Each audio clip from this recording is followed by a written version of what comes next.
So, we're looking at all of these sentences and we're noticing adjectives are there and we're noticing nouns are there.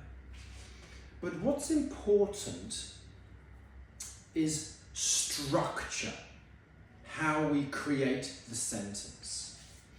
Now with I, in these basic sentences, using the verb to be, present simple is the name of the tense.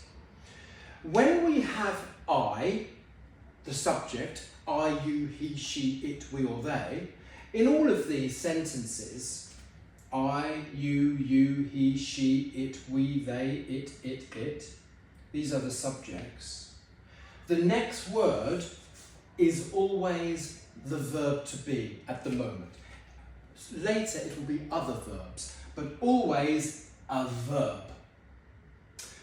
With these sentences here, not these ones yet, just these ones here, with I, you, he, she, it, we or they, when you say I am or you are or he is, you can just use an adjective. Finished. It's fine. I am married, you are married, he is married. But if you want to, you can also add a noun.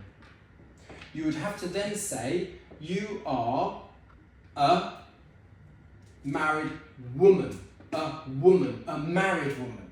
So in these sentences here, you can use an adjective or an adjective and a noun. Or just a noun if you want. I am a man. So you have all these choices. Okay?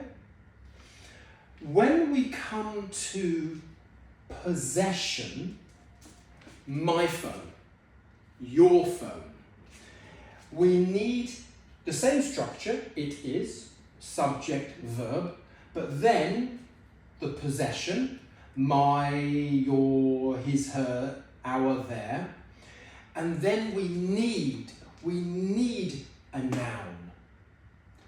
We can have an adjective and a noun, but we need the noun here. It is my beautiful phone. Yes, we can have an adjective and a noun, but with possession, we have to have a noun. My phone. With these sentences, you can choose. I am a man. Just a noun. I am married. Just an adjective. Or you are a married woman. Adjective and noun. So you have a lot more range with these choices. But this one, when it comes to possession, you need a noun. Or adjective and noun, but you need a noun. Okay? Understand.